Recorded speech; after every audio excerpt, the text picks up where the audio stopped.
وأن هذا صراطي مستقيما فاتبعوه ولا تتبعوا السبل فتفرق بكم عن سبيله ذلكم وصاكم به لعلكم تتقون.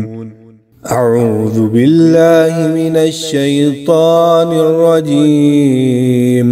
بسم الله الرحمن الرحيم.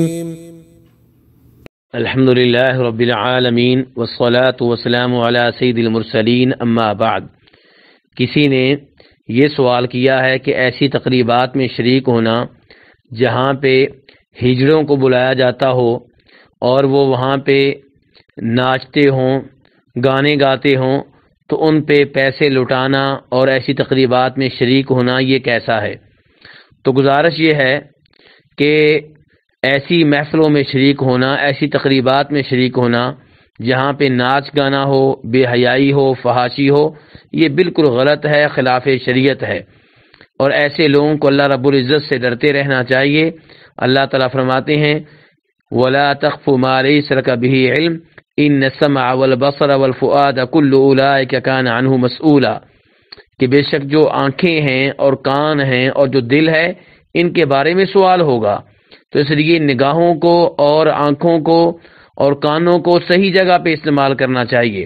غلط جگہ پہ استعمال کریں گے تو روز قیامت یہ ہمارے خلاف گواہی دیں گے۔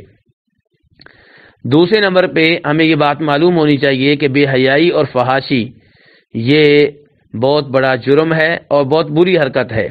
اللہ رب العزت فرماتے ہیں ان الذين يحبون ان تشيع الفاحشة في الذين آمنوا لهم عذاب علیم فی الدنیا والآخرہ، بے شک وہ لوگ جو چاہتے ہیں کہ ایمان والوں میں بے حیائی پھیلے ان کے لیے دردناک عذاب ہے۔ تو اس سے اندازہ لگایا جا سکتا ہے کہ بے حیائی پھیلانا، بے حیائی کے کاموں کی حوصلہ افزائی کرنا، ایسی تقریبات کا حصہ بننا جہاں بے حیائی اور فحاشی ہو، یہ کتنا بڑا جرم اور کتنی بری حرکت ہے۔ اس کے ساتھ ساتھ ہمیں یہ معلوم ہونا چاہیے کہ اللہ نے جو مال دیا ہے یہ ہمارے پاس امانت ہے، اسے غلط جگہ پہ استعمال کرنا ہرگز جائز نہیں ہے۔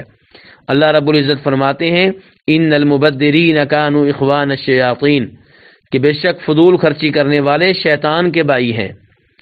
تو مال کو غلط جگہ پہ استعمال کرنا یہ بھی غلط ہے، اور روز قیامت امام ترمذی روایت کرتے ہیں نبی صلی اللہ علیہ وسلم سے کہ آپ نے فرمایا انسان کے قدم اللہ رب العزت کے سامنے سے حرکت نہیں کر سکیں گے، انسان اللہ کے سامنے سے ہل نہیں سکے گا جب تک کہ 4 سوالوں کا جواب نہیں دے لے گا۔ ان میں سے ایک سوال یہ ہوگا کہ مال کے بارے میں بتاؤ کہ مال کہاں سے کمایا تھا اور کہاں خرچ کیا تھا۔ یہ سمجھنا کہ میرا مال ہے میں جہاں مرضی خرچ کروں، یہ بہت بڑی غلطی ہے۔